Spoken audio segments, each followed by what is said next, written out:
So I've started recording. Cool. So just introduce yourself and say to me, to say hi, I'm blah blah, and I'm from this. Sure. So hello, I'm Alfonso Paz, co-director of Apex Academy in East Hollywood. Cool. And the whole time, just talk to me. Don't worry about the camera. Okay.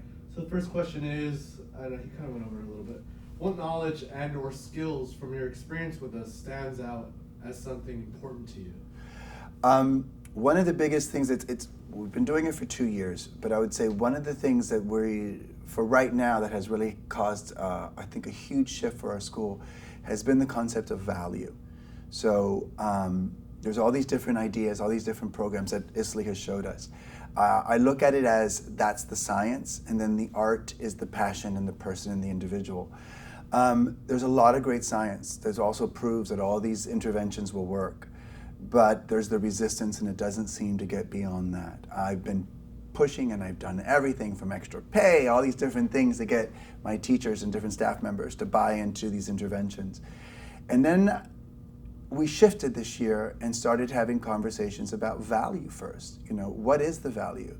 And that has been, I have to say, absolutely just a huge shift.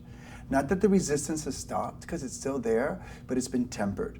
So now I have people, instead of actively fighting against me, they're now just waiting and say, okay, I'll hold. I'm in a holding pattern. I'm going to listen to you, and I'm going to try this. Because we found that we had commonality.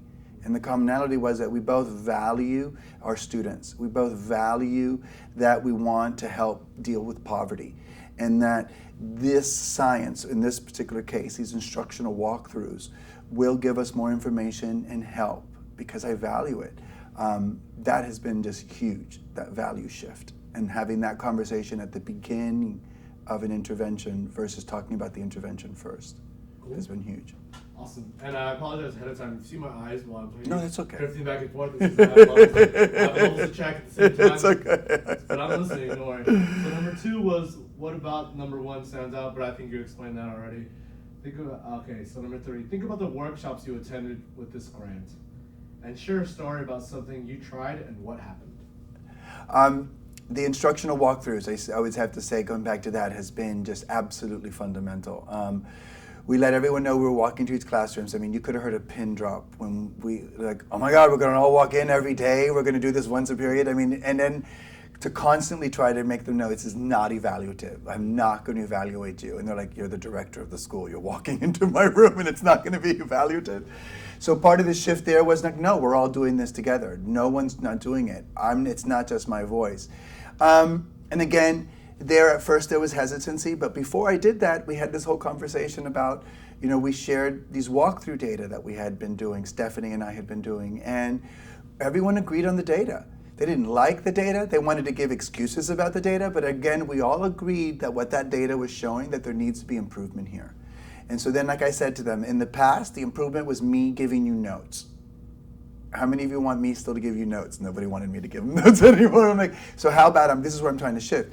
All of us giving each other notes. And so that's where they were like, okay, I don't know what the hell you want us to do, but I'll do it. When we did it, we walked into our first room and we came out. And then we collaborated, calibrated would be a better word. We calibrated what we saw. All of a sudden, the resistance stopped. And everyone was like going, oh, I see what you're saying. Like, we all want to help each other. Again, what do we value? We value supporting each other. What do we value? We value really helping these kids get the instruction. By walking into each other's rooms, our teachers started to see, they're all trying, but then they started to see what I was saying. We can use our time better. Wow, that was an objective. God, if she would have just added another sentence to that objective, it would have been so clear. And all of a sudden they realized I wasn't giving those notes. They were giving it to each other. And this shift just completely happened. Within 9 days, when we were just doing objectives, we had 100% of the teachers doing it. And again, it was giving feedback. We were at 50%, we were at 80%, then we would drop back to 12 to 25%. But then the last 2 walkthroughs we did, it was 100% all across the board. And it was teachers giving each other's feedback. So that, to me, was absolutely transformational for our staff. Huge, yeah. Very cool. All right, and number 4 is the thing, that's the question he was talking about. What have you learned from us in this program that you thought was interesting or intriguing, but you have not tried it yet? That one I'm gonna have to think about because I get told that I put too many things in. Let me think about that one in a second. One of the things that. And the second part is that you might want to think about is why haven't you tried it yet? Why haven't I tried it yet? I'm trying to think. God, they've given Take us your time. so much shit. This is all going to be spliced. Yeah. What else have they done that we haven't done yet? You could even say, you know what, we've tried everything. I think I've been trying. I mean, and I will agree. I do think I do try too many things because I just I try something until I can see if it sticks or people get interested, and then I exploit that. I would say one of the biggest challenges is maybe not something they specifically have told us. You know, a specific like teacher walkthroughs.